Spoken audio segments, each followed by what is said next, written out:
시편 17편을 우리가 살펴봅니다. 대부분 시편이 다윗의 그 시인 것을 보는데요. 때로는 그 내용들이 거의 반복적인 부분이 있습니다. 그 말이 그 말 같고 또 이 말 또 나오나 라는 것처럼 볼 수가 있는데, 그만큼 이 시의 그 내용들을 통해서 우리가 진리를 바르게 알아야 된다라는 것을 알 수가 있습니다. 오늘도 17편은 다윗이 기록한 기도라고 하면서 다윗의 시라고 말씀을 하고 있죠. 근데 7절까지 우리가 볼 때 다윗은 어떻게 하나님 앞에 어떤 마음으로 기도하고 있는가를 보게 되어진다는 겁니다. 물론 여기에 파멸시키는 자가 또 나오는데요. 물론 계속해서 이제 나오는 부분이지만 사탄 마귀 또 적그리스도 그 이야기를 할 수밖에 없습니다. 이제 그런 기도를 왜 이렇게 하고 있었는가라는 그 내용도 우리가 살펴봐야 되겠죠. 다윗은 늘 기도하는 사람이었습니다. 하루에 다니엘도 하루에 3번 기도하는 것처럼 다윗도 하루에 3번 그렇게 기도하는 사람이었다는 거죠. 그래서 밤에 침상에서도 기도한 그런 사람이었고 주야로 묵상하며 기도한 사람이었다. 시편 55편 17절에 보면은 매일 규칙적으로 기도했다는 것을 알 수가 있습니다. 그러니까 저녁과 아침과 정오에 했다라고 나오고 있거든요. 얼마만큼 다윗이 기도의 사람이었는가.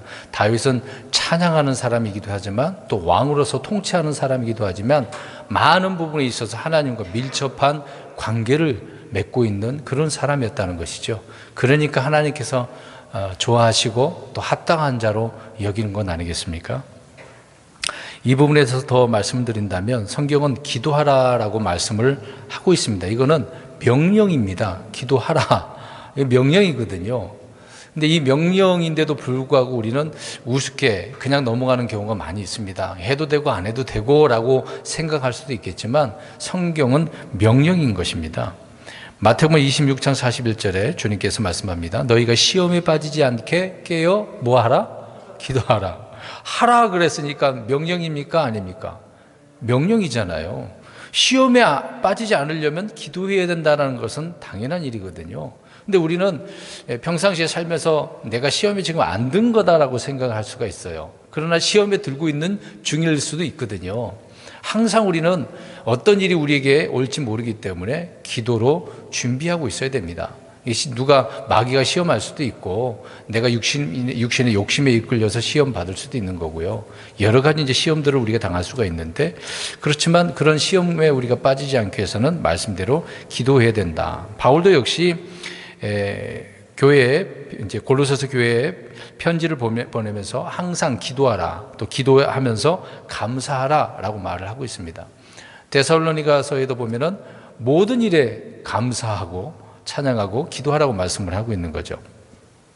그만큼 기도가 얼마나 중요한지를 성경은 말씀을 하고 있습니다. 하나님께서 언급하셨고 믿음의 사람들도 언급하고 있고 또 다윗 자신도 늘 하나님 앞에 이런 기도로 나아갔던 사람이죠. 우리가 알고 있는 베드로 사도도 역시 정신을 차리고 깨어 기도하라 그랬어요. 기도도 정신 차리고 해야지 비몽사몽 그건 기도가 아니거든요. 졸리면 어떻게 해야 됩니까? 자면 되는 거예요. 억지로 졸며 살 필요는 없어요. 물론 정말 피곤해서 졸 수는 있겠죠. 예수님께서 겟세마네에서 기도할 때 제자들 어떻게 했습니까? 육신이 연약해서 자고 있었지 않습니까?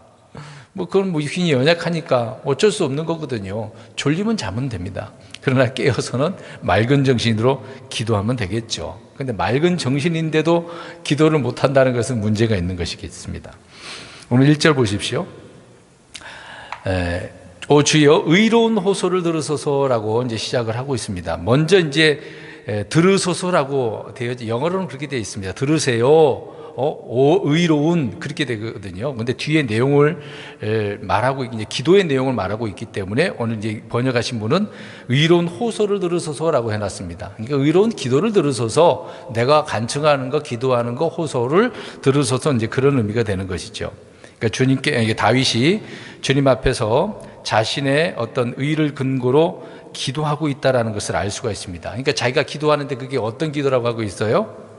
의로운 기도, 그러니까 의를 근거로 기도하고 있다는 얘기. 물론 꼭 자신의 의뿐만 아니라 주님께서 말씀을 주셨기 때문에 그 말씀들로 살아가고 있는 다윗이 의로운 호소로 기도로 하는 것이죠. 주님 앞에서 순전하고 의롭다라고 하는 사실을 여러 번 이제 공개적으로 다윗은 밝히고 있는데, 그것은 주의 법을 사랑하고 지키고 묵상하고 믿었기 때문에 이런 의로운 호소를 그렇게 표현하고 있는 것입니다. 그래서 의로운 호소를 들으소서라고 하는 거죠. 그러니까 다른 말로는 나를 들으소서, 내 기도를 들으소서, 나는 의롭습니다. 이제 그렇게 표현하고 있는 것이죠. 주님께서는 그래서 이런 것을 사실을 보면은 누구의 기도를 들어주신다는 얘기예요. 금방 이 단어처럼, 그렇죠, 의로운 자를, 의로운 자들의 기도, 그 부르짖음 간구를 들으시는 것이지, 사악한 자의 기도는 헛된 그 사람들이 아닙니까? 헛된 것을 추구하는 사람들, 헛된 것을 추구하는 자들은 하나님께서 안 들으신다는 얘기예요. 그래서 다윗은 의로운 호소를 들으소서라고 이야기하고 있는 겁니다. 주님 앞에서 다윗은요, 선한 양심, 순수한 양심, 깨끗한 그런 마음으로 호소를 하고 있는 거죠. 늘 다윗은 주님이 두려운 그런 가운데 있었고, 주님의 법을 얼마나 사랑했습니까? 늘 가까이 하고 그 말씀대로 살려고 애쓴 사람이 다윗이었거든요. 그러니까 다윗은 하나님 앞에 의로운 호소를 들어주세요 라고 표현하고 있는 거죠. 그 다음에 내 부르짖음에 주의를 기울이시며 또 내 기도에 귀를 기울이소서라고 말씀을 하고 있습니다. 그러니까 이 말은 앞에서 나온 의로운 자가 누구라는 얘기예요 지금요? 자기 자신, 다윗 자기 자신이라는 거죠. 우리도 이렇게 하나님 앞에 기도했으면 좋겠습니다. 근데 늘 이렇게 돼요, 안 돼요? 이렇게 하기가, 이런 모습으로 하나님 앞에 나 자신을 보여드리기가 어렵죠. 아무튼 우리가 이런 부분을 닮아야 됩니다. 이제 오늘 이 1절 부분을 보면은 기도 응답을 위해서 무엇을 하고 있는 거예요? 아니, 우리가 기도 응답 받으려면 어떻게 해야 됩니까? 기도해야죠. 기도 안 하면서 기도 응답한다는 것은 말이 안 되는 거죠. 그러니까 자신의 기도를 속히 응답해 주시기를 구하는 그런 기도로 이렇게 기도를 위한 기도를 하고 있다라는 것입니다. 좀 말이 희한하잖아요. 기도를 위한 기도, 기도의 응답을 받기 위해서 기도하는 거다. 그러니까 내 부르짖음, 내 기도라라고 하는 말은 다윗이 부르짖어서 기도했음을 말을 해주고 있는 거죠. 그러니까 우리도 부르짖어서 하나님 앞에 기도하는 이유가 뭐겠습니까? 내 기도를 어떻게 해달라는 얘기죠. 들어달라는 얘기죠. 그러니까 기도를 위한 기도는 거다. 다시 1절을 보면 또 기도 그 내용을 보면은요, 거짓된 입술에서 나오지 않으니라고 이야기하죠. 그러니까 다윗은 기도할 때 그 입술에 말하는 것이 거짓돼요? 아니죠. 의롭다라고 표현하고 있는 것입니다. 자신의 기도가 거짓된 입술에서 나온 것이 아니라고 이야기하고 있는 것이죠. 왜 이런 표현합니까? 자, 입에서 우리가 나오는 말들은 어디에 있는 것들이죠? 내 마음에서 나오는 거예요. 그러니까 들어가는 것은 깨끗하지만 나오는 건 입으로 나오잖아요. 속에 있는 거. 근데 기도할 때 우리가 악한 것을 놓고 하나님 앞에 기도한다는 건 말이 안 되잖아요. 올바른 거, 진리대로, 성경대로 기도하는 거. 그게 온전한 입술이죠. 근데 다윗은 거짓된 입술을 이렇게 표현하고 있습니다. 그런 입술이 아니다라고 하는 것이죠. 이것을 생각해 보면 사람의 입은 마음에서 가득한 것을 이렇게 쏟아내기 때문에 참 이게 잘못된 부분들이 많이 있습니다. 그러니까 입술의 상태는 마음의 상태를 말하는 것이죠. 그러니까 입술이 부정하면 뭐가 부정한 거예요? 마음도 부정한 거예요. 또 입술이 거짓되면 마음이 거짓된다는 것을 알 수가 있습니다. 다윗은 그래서 자신의 입에서 나온 그 기도가 거짓된 것이 아니다라는 것을, 그래서 의로운 호소다라고 표현을 하고 있는 것입니다. 2절 보겠습니다. 2절을 보면 나에 대한 판결이다라고 나옵니다. 나에 대한 판결, 이 판결하다라는 단어를 좀 우리가 생각을 해보았으면 좋겠습니다. 우리가 이제 잘못 생각하면 저지먼트, 이제 심판, 그렇게 생각하지만 여기에 나오는 판결이라고 하는 단어는요, 영어로 좀 표현할게요. 죄송합니다. 센텐스라고 하는 단어예요. 근데 이 단어를 우리가 사전 딱 보면은 센텐스 그러면 판결보다도 그냥 문단이라고 나오거든요. 우리가 어떤 절에 있으면은 한 말을 할 때 그걸 전부 다 문장이라고 하거든요. 문단이라고 합니다. 근데 그 센텐스라고 하는 단어를 쓰고 있습니다. 그러니까 학교에서 단어를 배우고 그 단어로 글을 써서 문장을 만들잖아요. 이게 센텐스인데, 근데 판결이라는 단어가 바로 이 법정에서 이 용어가 사용된다라는 것을 알 수가 있습니다. 그러니까 판결문 그러면은 무슨 단어가 쓴다고 금방 말한 것처럼 영어 센텐스라고 하는 단어가 씁니다. 그러니까 판결문 그러면 센텐싱이라고 하거든요. 판결문을 그렇게 되어 있습니다. 물론 이건 이제 옛날 표현으로 뭐 어떤 격언, 잠언, 금언, 뭐 명언 그렇게 표현할 수도 있을 거예요. 근데 오늘 다윗은 기도할 때 나의 센텐스 그렇게 표현하고 있고 나의 말, 나의 판결문 그렇게 표현하고 있는 것입니다. 그러니까 내 입에서 나가는 말이 곧 내 판결의 말이다. 나로 그렇게 표현이 되는 거죠. 그러니까 여기서 나에 대한 판결이라고 하는 것은 다윗이 왕으로서 이스라엘 백성들을 어떻게 하기 때문에요? 판결하기 때문에. 그 얘기를 하고 있는 겁니다. 그러니까 왕으로서 지금 기도를 하면서 이 판결에 대한 이야기를 하고 있는 거죠. 나에 대한 판결. 모세도 마찬가지로 광야에서 판결하지 않았습니까? 이제 옆에 자기 장인이 왔을 때 모세가 막 힘들게 하루 종일 막 판결을 하고 있는 거예요. 그래서 어떻게 도와주긴 했어요. 어떻게 하라고 그랬어요. 사람들을 세우는데 50부장, 100부장, 1000부장, 만부장 이렇게 세워서 정말 어려운 것들은 너가 다루라. 그렇게 가르쳐주는 부분도 있었던 거죠. 그러니까 모세도 재판을 했을 때 이런 부분입니다. 사사들도 평생 사사가 되었다라고 한다면 평생 백성들을 재판하는 거거든요. 사사들이 하던 재판을 왕이 세워지면서 그 임무가 이제 왕에게 주어졌거든요. 그러니까 왕으로서 다윗은 어떻게 하고 있었던 것입니까? 판결을 내려주는 그런 재판하는 사람이었다는 거죠.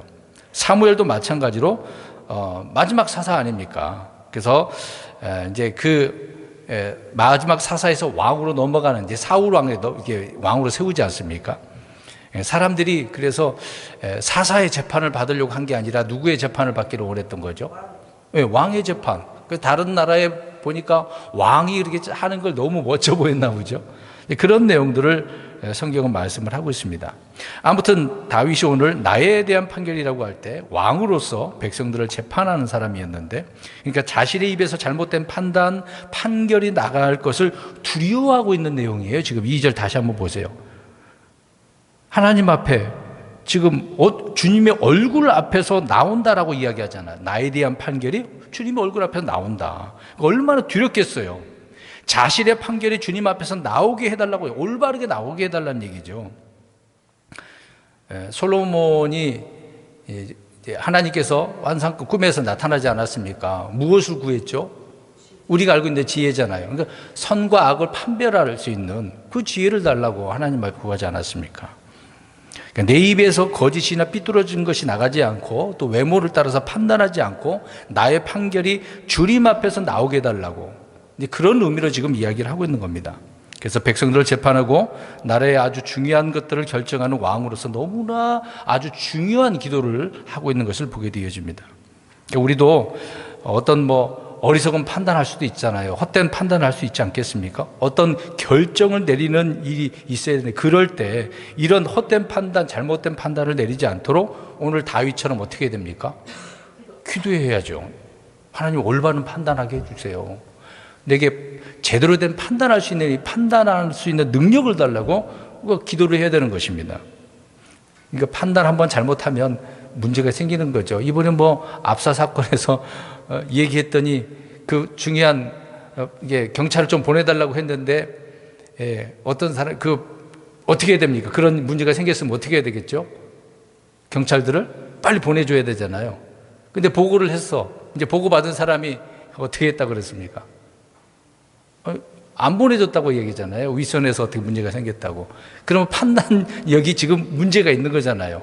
지금 이런 문제, 큰 심각한 문제가 생길 수도 있기 때문에 그래도 좀 판단을 해서 사람들을 보낼 수 있어야 된다. 이제 잠깐 그 생각이 나서 말씀드렸는데, 우리가 중요한 부분 속에 판단을 잘 못할 때가 있단 말입니다. 그러니까 그런 일들을 담당하는 사람들은 늘 이런 판단할 수 있는 능력이 있어야 된다는 얘기죠. 우리는 그래서 항상 늘 기도해야 된다라고 하는 것입니다. 계속해서 2절 보십시오. 주의 눈이 공평한 일들을 바라보시기 원하나이다 라고 이야기합니다. 그러니까 주님께서는 모든 사람들은 모든 일들을 다 보고 계시는 거죠. 하나님은 다 보고 계시고 우리가 마음으로 생각하는 것까지라도, 마음으로 푸는 것까지라도 다 알고 계신다고 하지 않았습니까? 근데 악한 일들을 다 보셔요. 바벨탑을 쌓고 있는, 바벨에서 탑을 쌓고 있는 그 사람들도 보시려고 내려다보지 않았습니까? 또 이스라엘 백성들뿐만 아니라 왕들이 어떻게 하고 있는가 다 보셨잖아요. 악한 자들 다 보셨습니다. 그래서 주의 눈에 악한 것을 행하니라라는 그런 말씀도 있습니다. 또 주님의 눈앞에서 올바른 것을 행한다라는 그런 말씀도 있습니다. 그만큼 하나님이 다 어떻게 하고 계신다고요? 보고 계신다는 거예요. 이거 얼마나 두렵습니까? 그런데 주의 눈이 공평한 일들을 보라는 것은 무엇을 말하는 걸까요? 주의 눈이 어떤 사람 위에 있고 어떤 사람을 보신다는 것은, 그래서 은혜를 베풀어 달라고, 보상해 달라고 하는 그런 의미가 되는 거죠.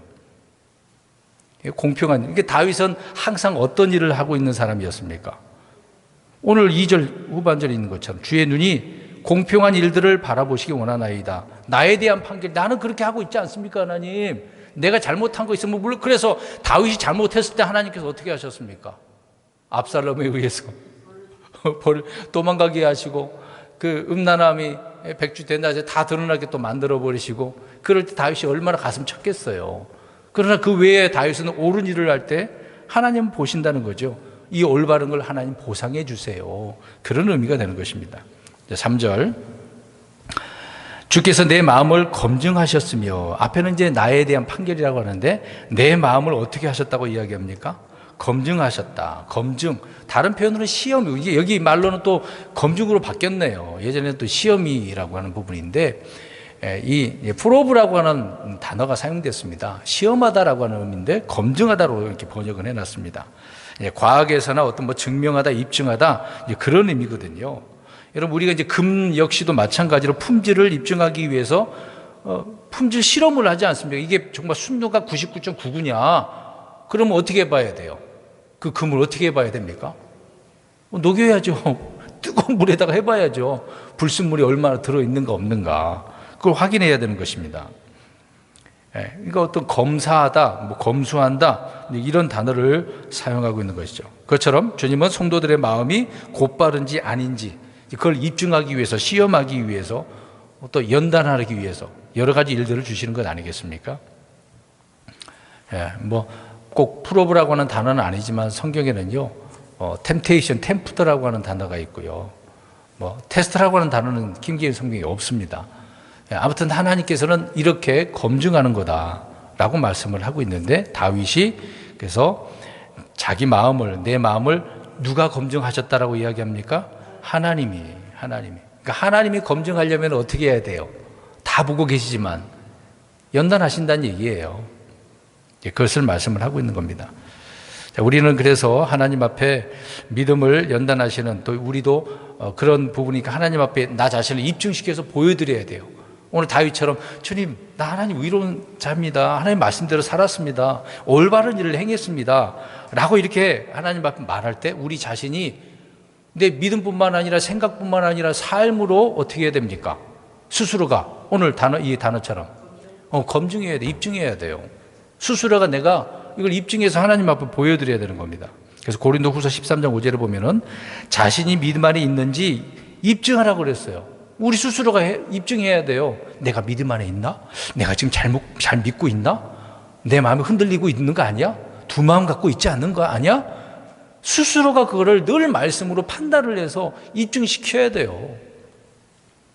갈라디아서 6장 4절을 보면 각자 자기 일을 입증하라고 그랬습니다. 내게 맡겨주신 일들이 있지 않겠습니까?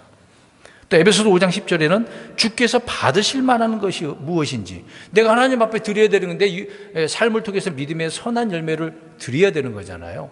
그런 부분에 있어서도 주께서 이런 걸 받으실까? 이건 잘못된 건데, 육신의 일들은 이건 잘못된 건데, 그 판단을 하는 거죠. 이런 것들을 입증해야 되는 것입니다. 디모데후서 4장 5절을 보면 다윗도 그렇지만, 바울도 그렇지만 디모데에게도 그렇죠. 사역을 입증시켜야 됩니다. 내게 맡겨주신 일들을 스스로가 내가 하는 일들을 통해서 신실한 종으로 주님 앞에 입증시켜야 되잖아요. 청지기로서. 청지기는 맡은 바 그대로 하는 일 아닙니까? 종도 주인이 시키면 어떻게 해야 되죠? 그대로 순종해야 되는 거죠. 토를 달 수가 없습니다. 스스로가 사역을 입증해야 돼요. 또 로마서 12장 2절에는 하나님의 뜻이 무엇인지 입증하라고 그럽니다. 그러면 성경을 알아야 되겠죠. 자, 이런 부분에 있어서 다양하게 입증, 검증, 시험해낸다라고 표현하고 있는 것이죠. 다윗은 마음을 주님께서 검증하셨다라고 이야기를 하고 있습니다. 다시 계속 3절 보십시오.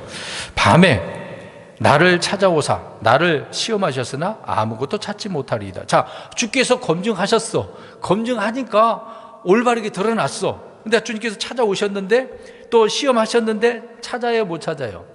잘못된 거 못 찾는 거 없어. 깨끗하구나. 인정하신다는 얘기 아니겠습니까? 그래서 내가 내 입으로 범법하지 아니할 것을 작정하였나이다 이렇게 표현하고 있습니다. 그러니까 주님께서 다윗의 그 꿈에 나타나셔가지고 무언가를 말씀하시고 계시하셨다는 것을 표현하고 있는 거죠. 밤에 나를 찾아오사라고 하고 있으니까 주님은 꿈에 찾아오든 이렇게 그 당시에 찾아오셔서 뭐 환상 가운데 말씀하시든 그렇게 찾아오시는 거죠. 주님께서는 이렇게 찾아오셨고 그래서 시험하셨다라는 말씀들을 해주고 있습니다. 계속해서 3절 보면 내가 내 입으로 범법하지 아니할 것을 작정하였나이다. 입으로 죄를 안 지으려고 하는 사람 우리가 또 있죠. 욥기서에 보면 욥이 입으로 죄를 안 졌다고 하잖아요. 여러분 정말 입으로 죄를 짓는 경우가 얼마나 많습니까? 입으로 우리가 막 악한 말들이 나올 뿐만 아니라 정죄하기도 하고요. 뒤에서 막 음모의 말들을 퍼뜨리기도 하고요. 남에게 이제 비밀도 감춰진 것들을 들추어서 막 말하기도 하고요. 참 악한 말들이 얼마나 많이 나옵니까? 그런 악한 죄를 짓는 것들을 어떻게 해요? 하지 않을 것을 작정했다. 작정을 한 거예요. 난 그렇게 하지 않겠다. 이렇게 하면 안 된다. 이렇게 생각하고 있었던 거죠. 다니엘만 우리가 봐도 알 수 있지 않습니까? 다니엘 1장을 보니까 왕국에 있는 음식을 먹어야 돼요. 어쩔 수 없는 상황이에요. 그런데 다윗과 세 친구는 어떻습니까? 다니엘과 세 친구는 어떻습니까? 율법에서 금지한 부정한 음식을 먹을 수 있어요, 없어요? 없어요. 거기서 결단했다고 나오잖아요. 작정하는 거거든요. 그러니까 그런 어떤 어려움에도 승리할 수가 있고 선한 간증이 날 수가 있습니다. 그러니까 자신 있게 우리가 어디 가서 불신자들에게 또 취직할 때도 그렇잖아요. 나는 안 합니다. 그렇게 못 하겠습니다. 대놓고 이야기하면 얼마나 하나님이 기뻐하실 뿐더러 불신자들도 인정한다니까요. 우리 이혜리 자매님의 아드님이 회사에 들어갔을 때 당당하게 그런 말을 했다고 해서 참 기뻤습니다. 그 회사 사람들이 다 인정했다고 그러지 않았나요? 대단한 믿음이죠, 그것도요. 우리가 그런 당당함도 있었으면 좋겠습니다. 그러니까 작정을 해야 됩니다. 난 아예 안 하겠습니다. 그렇게 얘기해야 되겠죠. 술자리 가서도 술 한 모금이라도 조금이라도 입만 대라고 또 그런 말 하잖아요. 억지로 먹이려고 그렇게 하지 않습니까? 내가 크리스천이라고 한다면 아예 입에 대지 않겠다. 그런 작정한 마음도 있어야 되겠죠. 그래야 승리하는 겁니다. 타협하지 않게 될 것이고 또 그 불신자들의 올무에 넘어가지 않아요. 불신자들은 일부러 그러는 거라니까요. 일부러 이런 믿음의 상태를 확인하는 거예요. 저 사람 정말 믿음 있나 없나? 불신자들 그렇다니까요. 그냥 좋아서 분위기 때문에 그런 게 아니에요. 교회 나간다라고 한다면 반드시 불신자들은 시험해요. 그러니까 작정을 해야 돼요. 아예 대놓고. 그런 면에 있어서 우리가 열심히 믿음으로 드러내야 되겠죠. 우리는 주님 앞에 내가 범법하지 아니할 것을 작정해야 된다. 근데 무엇으로? 입으로. 계속 이제 4절 보겠습니다. 사람들의 행위에 관한 한 그렇게 표현을 하고 있는데요. 사람들의 행위에 관한 한 나는 주의 입술의 말씀으로 나를 지켜 파멸시킨 자의 행로들을 피했다. 다윗은 주 앞에서 자신의 무죄를 주장하고 있는 것을 보게 되어집니다. 그런 자들이 있어. 그들의 파멸시키는 자의 행로들이 있어. 근데 그러한 길들을 어떻게 했다고요? 피했어요.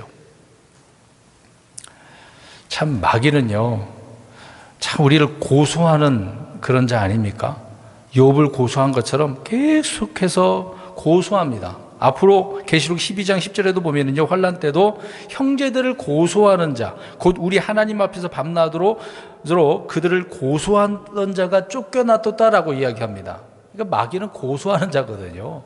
계속해서 정죄를 하는 거야. 너 그렇지, 너 그렇게 연약하잖아. 그러니까 뭐 너까지 뭐 예수 믿는다고 뭐 달라질 게 뭐가 있어? 교회 가봤자 뭐가 이렇게 성경 읽어봤자 기도해봤자 뭐 네가 다윗처럼 기도를 한다고? 아이고 웃긴 소리 하네.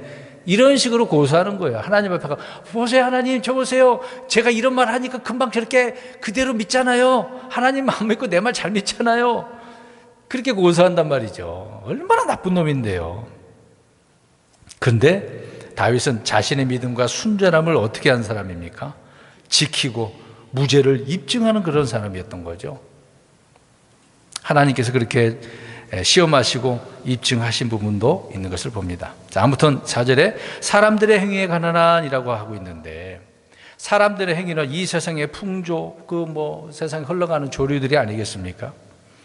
지금 이 시대의 사람들은 죄와 불법을 뭐라고 표현하고, 죄 지으면서 불법인데 이거를 자기들 만든 법으로 만드는 올바른 것이라고 하고 문화라고 이야기하고 있는 겁니다.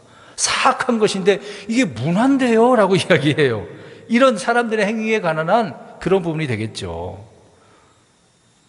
자주 나온 이야기지만 동성애 같은 경우에도 그들은 개인의 자유, 취향이라고 이야기합니다. 음행을 그들은 사랑이래. 간통이 어떻습니까? 예전에 간통죄가 있었는데 법으로 그걸 무효화시켜버렸어요. 뭐라고 표현해요? 간통인데도 즐길 수 있는 권리라고 얘기하잖아요. 낙태하는 것도 미국의 어떤 주에서는 그걸 판결을 내리지 않았습니까? 낙태를 하면 안 되는 건데 이제 낙태하는 것은 선택할 수 있는 권리를 달라고 이야기합니다. 참 문제가 있죠.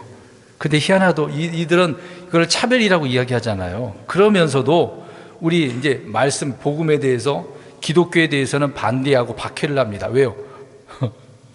이걸 차별하는 거라고. 자기들도 그렇게 하면서 하지 말라고 하면서 우리들에게 공격한 역차별이 되는 거죠. 참 나쁜 놈들인 것입니다.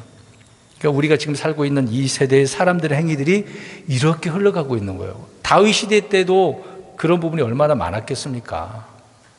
뻔한 거죠. 죄라고 하는 것은 과거나 현재나 앞으로나 이 땅에서는 그게 그거예요. 마귀가 있는 한 항상 이런 악으로 살아갈 수밖에 없겠죠. 그래서 이 악하고 패역한 세대, 죄 많은 세대, 주의 법이 없는 무법의 세대, 음란한 세대, 이런 세대 우리는 어떻게 해야 되는지 다윗을 우리가 잘 말씀들을 통해서 생각을 해야 됩니다. 그래서 4절에 다윗은 주의 입술의 말씀으로 나를 어떻게 했다고요?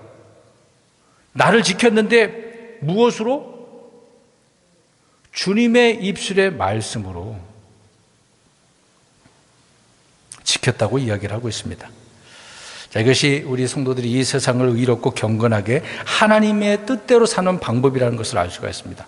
그러니까 우리가 주님의 입술의 말씀으로 우리는 나를 지켜야 돼요. 나 스스로가 나를 지킨다는 건 참 어렵거든요. 한계가 있습니다. 다윗은 그래서 주님의 말씀을 묵상하면서 늘 마음에다가 말씀을 숨겨놓고 있는 사람이었습니다. 겉으로 볼 때는 없는 것 같은데 근데 언제 어디서나 다윗에게는 주님의 말씀이 쑥쑥 나오는 거죠. 주님의 말씀이 이 땅에서 마귀가 쏘는 불화살들을 어떻게 하는 겁니까? 무슨 방패가 되는 거죠? 에베소서에 보면 믿음의 방패가 되는 거죠. 그러니까 우리 성도들은 죄로부터 마귀로부터 나를 지킬 수 있는 이런 방패가 필요한 것이죠. 말씀을 통해서 되는 것이다. 자, 5절 보겠습니다. 자, 4절에는 파멸시키는 자의 행로라고 표현하고 있는데 5절에는 누구의 행로들이 나옵니까? 주의 행로라고 이야기합니다. 그러니까 파멸, 마귀의 행로가 있고 주님의 행로가 있는 거죠. 주님의 행로는 생명, 의, 명령, 판단의 행로라고 이야기하고 있습니다. 반면에 파멸시키는 자의 행로는 에베소 2장 2절에 이 세상의 행로라고 이야기합니다. 야고보서 3장 6절에는 본성의 행로라고 이야기합니다. 그러니까 얼마나 육신적이에요. 세상적입니까? 얼마나 악해요. 영적인 것이 아니죠. 전혀 다른 것입니다. 그래서 다윗은 주의 입의 말씀들로 파멸시키는 자의 행로들로부터 자신을 지켰고 주의 행로들 안에서 걷도록 주님께서 붙잡아 주시기를 이렇게 기도하고 있는 거예요. 그래서 주의 행로들, 의의 길, 믿음의 길, 생명의 길, 화평의 길, 진리의 길, 주의 길, 우리가 이런 길을 가려면 주님께서 나를 어떻게 해주셔야만 하는 거죠? 지켜주시고 붙잡아 주셔야만. 그렇기 때문에 이렇게 나를 지켜달라고 구하는 거죠. 기도하는 것입니다. 그러니까 우리가 신앙생활하고 영적인 생활은요, 내 힘과 지혜로 되는 것이 아니라 주님의 은혜로, 주님의 힘으로, 주님의 말씀으로 되어진다는 것을 여기서는 알 수가 있는 거죠. 계속해서 5절 보면 내 발걸음이 미끄러지지 아니하게 하소서라고 이야기합니다. 미끄러진다는 말은 다른 표현으로는 한자 영어로 표현한다면 실족, 영어로는 백슬라이딩, 뒤로 넘어졌다, 뭐 그런 의미가 되는 거죠. 예전에 제가 이 넘어짐에 대해서, 실족에 대해서 설교한 적이 있었는데요. 미끄러진다는 것은 실족했다, 타락했다, 이제 그런 의미가 되는 겁니다. 우리가 그럼 미끄러지지 않으려면 어떻게 되겠습니까? 사람들의 행로는 미끄러질 수밖에 없는데 시편 26편 1절을 보면 주님을 신뢰하면 안 미끄러진대요. 그게 안전한 길이다라고 이야기를 하고 있습니다. 이번에 이제 겨울이 다가오는데 겨울이면 꽁꽁 얼잖아요. 눈이 내리거나 비가 오면 그 다음날 새벽에 얼마나 미끄럽습니까? 그것은 살면서 미끄러운 길이고, 우리가 영적으로 볼 때 마귀가 얼마나 우리를 미끄러뜨리려고 이 세상의 것들로 늘 덫을 치고 있지 않겠습니까? 그럴 때 우리는 주를 신뢰해야만 한다. 또 시편 37편 31절을 보면 마음에 하나님의 범이 있으면 미끄러지지 않는다라고 이야기를 하고 있습니다. 다양한 성경에 얼마나 많은 부분이 이렇게 기록을 하고 있는데요. 기도해야 되고요. 주님의 궁일이 나를 붙들면 미끄러지지 않는다라고 이야기를 하고 있습니다. 그래서 미끄러지지 않기 위해서 이런 것이 필요하겠죠. 6절 보겠습니다. 이제 두 구절 남았네요. 내가 주를 불렀다. 중간에 보세요. 내가 주를 불렀다라고 이야기합니다. 주의 이름을 부르면서 기도를 했다는 얘기죠. 항상 주님의 이름을 부르는 겁니다. 우리가 흔히 이제 개신교에서는 주여, 주의 삼창.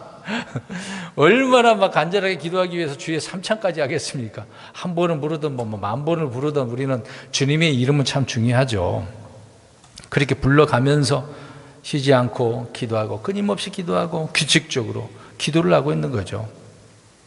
주께서는 항상 기도하고 낙심하지 말아야 할 것을 또 가르쳐 주지 않았겠습니까? 그래서 항상 주를 불렀다라고 표현하고 있습니다. 또 주의 길을 내게 기울이사 내 말을 들으소서라고 표현하고 있네요. 자신의 기도 응답을 위해서 주께 기도하는 것으로 앞에서 말씀드린 것처럼 기도를 위한 뭐다? 기도다. 이렇게 표현하고 있는 거죠. 마지막 7절입니다. 주의 놀라운 인자하심을 보여주소서라고 이제 뒷부분을 보면 나오네요. 주의 인자하심을. 우리 주님은 얼마나 인자하신 분인데요. 그 문자 그대로만 보시면 될 것 같고요. 그 다음에 앞에 보면 그들을 대적하여 일어나는 자들로부터 그들을 구원하사. 이제 환경에서 구원이 될 수도 있고 혼의 구원을 말씀할 수도 있겠죠. 다양하게 이제 구원에 대한 단어를 말씀드린 적이 있는데 다윗은 어떤 대적들로부터의 구원을 표현하고 있는 것입니다. 마지막 부분에 보면은요, 주님의 오른손, 주의 팔 이렇게 표현을 하고 있습니다. 주님의 손이 얼마나 좋은 손인지를 알 수가 있는데 시편에 주님의 오른손, 손에 대한 이야기 많이 기록을 하고 있거든요. 여기서 주의 손으로 구원하시는 주여라고 할 때 주 예수 그리스도를 통해 구원해 달라고 하는 하나님, 물론 그 당시에 예수님을 표현한 부분이 없겠습니다만은 하나님을 통해서 구원해 달라고 하는 그런 의미가 되는 것이죠. 다윗은 이런 식으로 주님 앞에 1절 표현한 것처럼 의로운 무엇을 호소, 기도를 하고 있었다라고 하는 부분입니다. 사랑하는 성도 여러분, 이런 모습을 우리가 기억을 하고 항상 기도로 준비하는, 기도로 주님 앞에 나아가는 저와